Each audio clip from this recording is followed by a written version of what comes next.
Bonjour, aujourd'hui je vais vous faire une vidéo un peu particulière puisque je vais vous parler des dessins animés de mon enfance. Alors je sais c'est le même concept que celui du joueur du grenier, mais n'empêche que j'ai quand même très envie de faire cette vidéo et que je vais pas du tout parler des mêmes dessins animés que lui, donc je vais quand même la faire. Et si vous vous demandez pourquoi est-ce que je tourne ça dans mon garage, je vous répondrai pourquoi pas.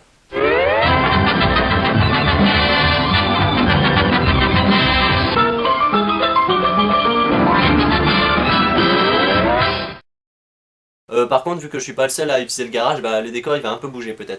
Bon, nous allons commencer par 3 dessins animés qui passaient sur Cartoon Network, une chaîne de Canal+. A l'époque, mes parents se croyaient milliardaires et se payaient le luxe d'être abonnés à Canal+. Cet homme n'a pas les moyens de se payer une villa de rêve. Il ne pourra jamais s'offrir de voiture de luxe. Et il ne songe même pas à s'acheter de montres en or. Oui, mais cet homme est abonné à Canal+. Entrons dans le vif du sujet avec... Sucre, des épices et des tas de bonnes choses. Tous ceux qui ont vu une fois ce dessin animé ont direct reconnu. Et les autres, vous êtes qu'une bande d'incultes. Les Super Nanas sont 3 petites filles que le professeur Utonium créa en mélangeant du sucre, des épices et des tas de bonnes choses. Mais elles sont aussi dotées de super pouvoirs, car le professeur ajouta accidentellement au mélange l'agent chimique X. Du coup, les Super Nanas vivent parallèlement des vies de petites filles ordinaires et luttent aussi contre les forces du mal. D'ailleurs, ça me fait bien rire parce que Townsville, la ville où se déroule ce dessin animé, semble subir la même malédiction que New York ou Gotham City. C'est-à-dire que toutes les pires atrocités du monde se sont apparemment mises d'accord pour attaquer la même ville, et comme par hasard, tous les super-héros ont aussi élu domicile dans la même ville. Bon, en même temps, si les Super Nanas vivaient dans le sud de la France, ça serait pas très intéressant. Pendant ce temps-là, dans le petit village de Bormes-les-Mimosas... Oh là là, on se fait bien chier ici, hein. Et une fois de plus, le soleil brille sur Bormes-les-Mimosas. grâce aux Super Nanas. J'aimerais revenir un peu sur comment sont nés les Super Nanas. Le professeur n'a pas pensé une seconde à se trouver une femme ou à adopter. Il était désespéré au point de faire des mélanges approximatifs.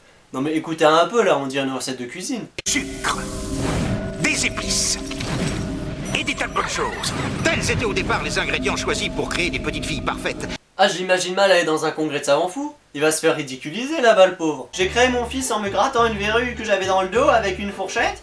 J'ai ensuite récupéré l'ADN et par un processus de clonage, 12 ans plus tard, mon fils était né. Moi j'ai mélangé du sucre, des épices et des tas de bonnes choses et paf, ça fait des petites filles. Si c'est aussi simple de créer des êtres humains de toutes pièces, pourquoi il s'est pas créé une femme alors? Des sous-vêtements sexy, des produits ménagers et un bouton on-off. Tels étaient au départ les ingrédients choisis par le professeur misogyne pour créer une petite femme parfaite. Ah oui, et puis quelle idée de laisser traîner un produit aussi dangereux que l'agent chimique X quand vous voulez créer des petites filles parfaites. C'est comme si vous faisiez la cuisine comme ça. Alors, ajoutez 200 ml de lait et remuez énergiquement. Alors, c'est pas ça... C'est pas ça... Ah, c'est peut-être ça. Bon, on verra bien. Et puis, l'agent chimique X, qu'est-ce que c'est que ce truc? Rien qu'au nom, tu sais que c'est pas de la mentalo, hein. Où est-ce qu'il a pu acheter ça? Je le vois mal entrer dans la droguerie du coin et demander l'agent chimique X. Je vais à la droguerie. Oh bien le bonjour, j'aurais aimé savoir ce que vous aviez de beau dans vos nouveaux arrivages. Ah ouais, on a reçu des bidons d'acide sulfurique, ça dissout n'importe quel matériau en moins de 30 secondes. Ouais, bof, un peu classique.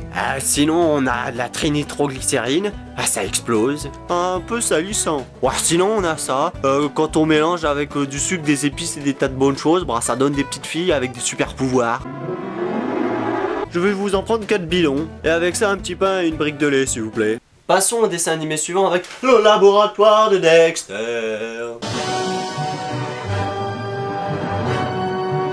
Le laboratoire des Dexter est un dessin animé qui a été créé par le même mec que celui qui a créé les Super Nanas, d'où une certaine ressemblance dans l'esthétique. Dexter est un petit garçon qui mène des expériences diverses et variées dans son laboratoire secret caché sous sa maison. Il vit avec ses parents et sa grande sœur Didi. Ce qui m'a toujours fasciné dans ce dessin animé, c'est la taille du laboratoire, qui est très grand. Et j'ai toujours été fasciné par les très grands intérieurs. Je parle d'architecture, la bande de pervers. Son laboratoire a des dimensions quasi bibliques. Bon, réussir à caser le mot biblique dans la vidéo, c'est fait. On n'en voit même pas le bout de son laboratoire, ça donne le vertige. Dans un épisode, que je n'ai malheureusement pas retrouvé, Dexter se perd et se retrouve à l'autre bout de son labo, où ses plus vieilles inventions ont été laissées à l'abandon et semblent désormais possédées par le diable en personne. Ça fait flipper quand même. En gros, ça fait posé, cool, moins cool, un peu creepy, flippant, terrifiant, et le putain d'enfer de ta mère en slip. Réussir à caser ta mère en slip dans la vidéo, c'est fait. Si on combine le fait qu'on voit pas le bout du labo avec le fait que plus vous vous éloignez, plus c'est craignos, bah on peut se dire qu'il y a quelque chose là-bas au fond qui se tapit dans l'ombre. Alors oui, je sais, c'est le parfait moment pour mettre un screamer, mais non, je le ferai pas. Parce que je suis pas un enfoiré. Enfin si, j'en suis un, mais je le ferai pas quand même. Bah, c'est pas tout d'avoir un labo, mais il faut aussi y mener des expériences dedans. Et Dexter, il en fait plein.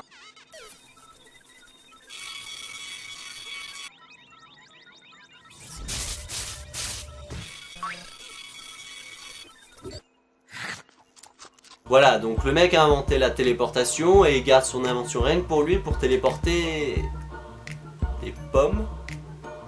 C'est juste un peu dommage quoi, parce que ça pouvait révolutionner le monde du transport. Et il continue d'aller à l'école élémentaire pour apprendre l'étape de multiplication alors qu'il pourrait direct se faire embaucher à la NASA. Il pourrait facilement mettre fin à la crise économique, écologique, énergétique et éradiquer la faim dans le monde ainsi que la pauvreté et les inégalités. Cette année, nous remettons tous les prix Nobel et tous les autres prix possibles et imaginables à une seule et même personne, Dexter. Faites venir le semi-remorque rempli d'or, de coke et de putes. Non, le mec préfère faire des multiplications à l'école. Sinon, dans sa maison, il y a aussi ses parents. Yeah, Mom. It's a real enigma. Now, if you'll excuse me, I've much work to be doing. The boy's right, dear. There is much work to be doing. Allez, on se la repasse encore un coup. The boy's right, dear. There is much work to be doing. Je lui mettrais bien une cartouche. Vous savez, c'est très intéressant de regarder à nouveau les dessins animés de son enfance, parce qu'on se rend compte avec le recul qu'il y a pas mal de double sens et souvent sexuels, ce qui est une réelle critique de la société moderne et de l'omniprésence de la dictature du sexe. Non, en fait, les scénaristes sont juste des gros beaufs qui aiment bien caler des blagues de cul, c'est tout. Nous interrompons ce programme pour vous présenter l'histoire de Courage, le chien froussard avec en vedette Courage, le chien froussard.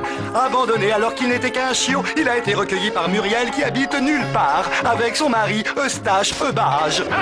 Mais il se passe des choses affreuses à nulle part et Courage tient entre ses pattes la survie de son nouveau foyer.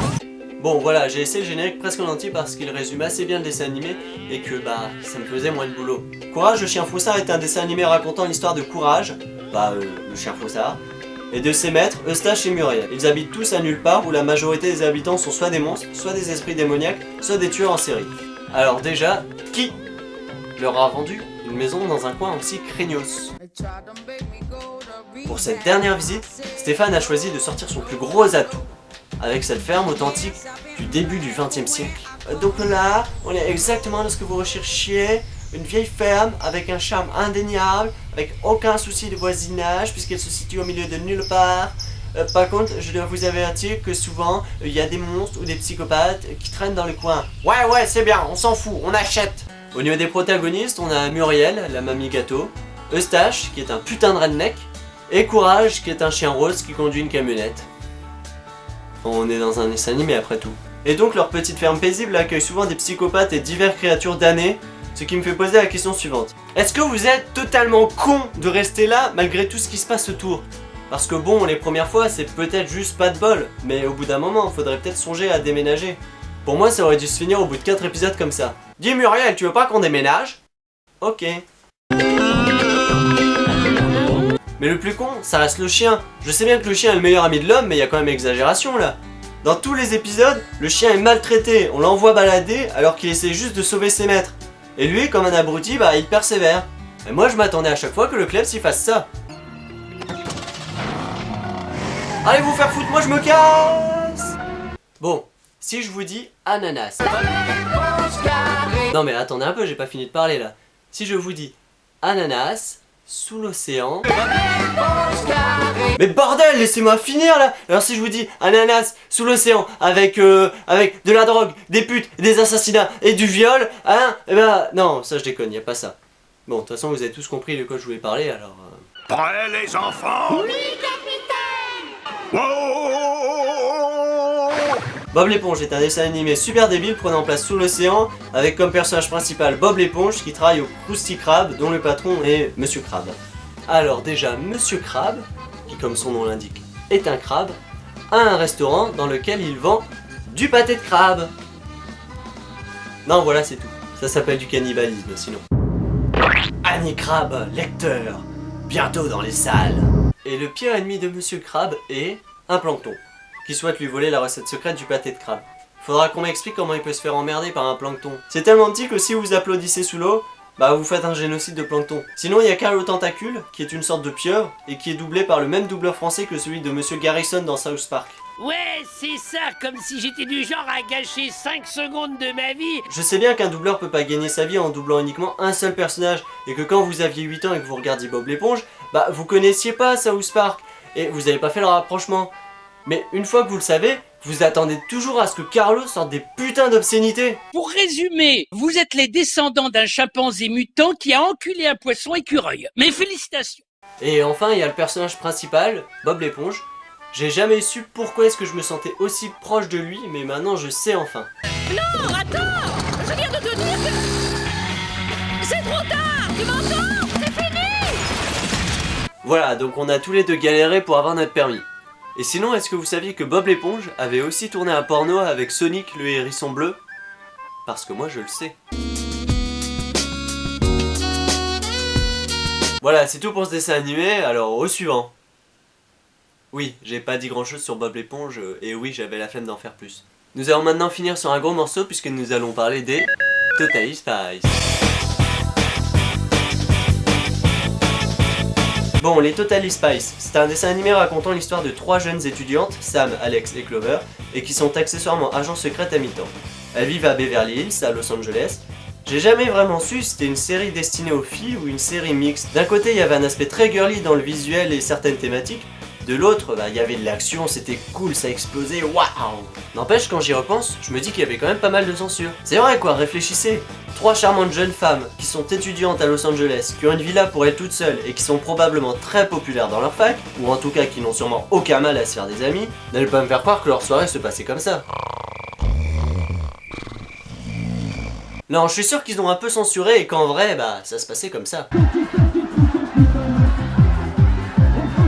Ce que je trouvais bizarre aussi, c'est qu'elles galéraient à mort pour pécho un mec. À chaque épisode, elles essayaient de pécho et à chaque fois ça foirait. Mais quand tu ressembles à ça ou à ça, tu galères pas pour pécho. Non, tu galères pour pas qu'on te harcèle dans la rue. Ah mademoiselle, oh, vous êtes bien charmante, hein, franchement. En vrai, je suis sûr qu'on nous cachait quelque chose et que les soirs elles faisaient pas la fiesta, bah ça ressemblait à ça. Allez vas-y, tape dans le fond, je suis pas ta mère. Sinon, les Totally Spies sont aussi des espionnes qui travaillent pour le Whoop, dirigé par un vieux qui a une calvitie déjà bien avancée, Jerry. Pour faire venir les 3 filles jusqu'à lui, Jerry emploie un système de tuyaux qui aspire les espionnes et les font venir jusqu'à son bureau. Mais genre, peu importe où elles se trouvent, hein, chez elles, dans la rue, à la fac, il y a toujours un conduit de ventilation ou un distributeur de boissons pour les aspirer. Non mais vous imaginez un petit peu le réseau de tuyaux de ouf qu'il doit y avoir sous Los Angeles? Je me demande un petit peu qui c'est le crétin qui a proposé ça pour le Whoop. Bon, pour notre bureau d'agent secret, il nous faudra un moyen de joindre nos espions n'importe où. On est en 2002, le téléphone portable commence à plutôt bien se développer, donc je pense qu'on pourrait reprendre cette technologie et l'améliorer un petit peu pour par exemple crypter les appels. Ou sinon, et pourquoi pas, un énorme réseau de tuyaux avec un système de dépressurisation qui permettrait d'aspirer nos agents peu importe où ils se trouvent à Los Angeles. Bon, ça coûterait des millions de dollars, mais ça serait grave la classe. Jerry, c'est un petit peu la figure paternelle du dessin animé, représentant à la fois l'autorité et la sécurité. Mais en fait, vaut mieux pas l'avoir comme père, hein, parce que c'est un putain de vieux vicelard. Non mais sérieux quoi, il faisait souvent venir les filles au mauvais moment, genre quand elles sortent du lit. Vas-y Maurice, fais venir les gonzesses, j'ai envie de les voir en petite nuisette. J'ai pas retrouvé les images, mais je mettrai ma main à couper que dans un épisode, Jerry a appelé une des filles pendant qu'elle était sous la douche et qu'elle a juste eu le temps de choper une serviette et de se couvrir partiellement.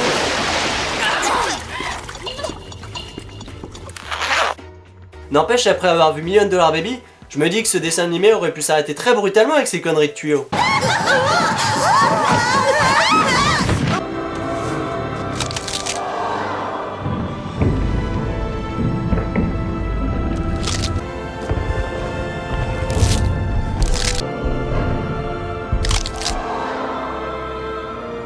Et ensuite venait le grand moment de la distribution des gadgets. Bon, outre le fait que tous les gadgets étaient des accessoires féminins d'un rose dégueulasse, ce qui me surprenait c'est qu'on leur donnait des gadgets qui semblaient inutiles, et pourtant comme par hasard ils finissaient toujours par servir dans une situation très précise. Et le dernier gadget, un spray pour cheveux vous permettant d'adopter instantanément une coiffure de punk anarchiste. Oh non, nous sommes pris au piège et nous sommes retenus uniquement par la tête. Quelle chance que nous ayons ce spray pour cheveux qui semblait pourtant parfaitement inutile. Et puis la motivation des méchants quoi. C'est toujours la même. Vengeance, vengeance, vengeance, vengeance. Bon, au moins l'excuse de la vengeance c'est facile à comprendre pour des gamins de 8 ans. C'est vrai que si ça avait été un petit peu plus poussé, bah pas sûr qu'ils auraient suivi. Hein. Ah, grâce à ma nouvelle gamme de produits de beauté, je vais défigurer tout seul utilisant. Ainsi, ils auront tous recours à la chirurgie esthétique. Mes franchises de cabinets de chirurgiens vont voir leurs revenus tripler. Mes actions dans le botox et le silicone vont exploser les plafonds. Je pourrais mettre tout cet argent durement gagné sur un compte en Suisse et prendre ma retraite dans les îles Fidji. Ah, c'est vrai que le monde de la finance c'est un petit peu plus difficile à comprendre pour un enfant que le concept de vengeance. Et pour conclure sur les Totally Spies, j'aimerais vous faire ouvrir les yeux sur une dure réalité. Ça vous rappelle rien? 3 personnages avec chacun un caractère bien trempé, vivant à Los Angeles et foutant la zone partout où ils vont.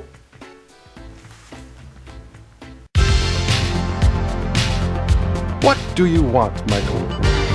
I don't know. I want something that isn't this. Why do I have to hold your hand through this whole midlife crisis bullshit? And you're plainly addicted to chaos. Well, I'm not sure that's true, Doc.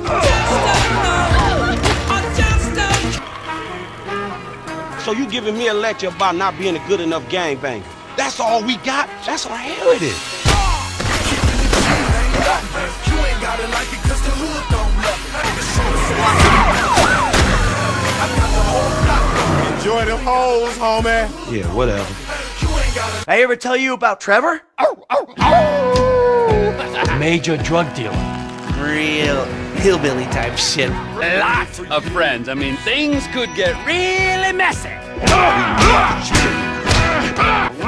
Nice new tits, by the way. Do you want me to get my dick out again? But I don't think Hank done 'em this way. Eh oui, Rockstar, c'est des putains de plagieurs. Donc voilà, on s'arrête là pour aujourd'hui. J'espère que cette vidéo vous aura plu. De toute façon, qu'elle vous ait plu ou pas, bah ça change pas grand chose parce que j'ai encore plein de dessins animés à vous présenter et il y aura d'autres vidéos de ce genre. Voilà, à la prochaine. Ah ouais non, c'est l'autre main en fait. Celle-là elle est hors champ. Celle-là, au revoir.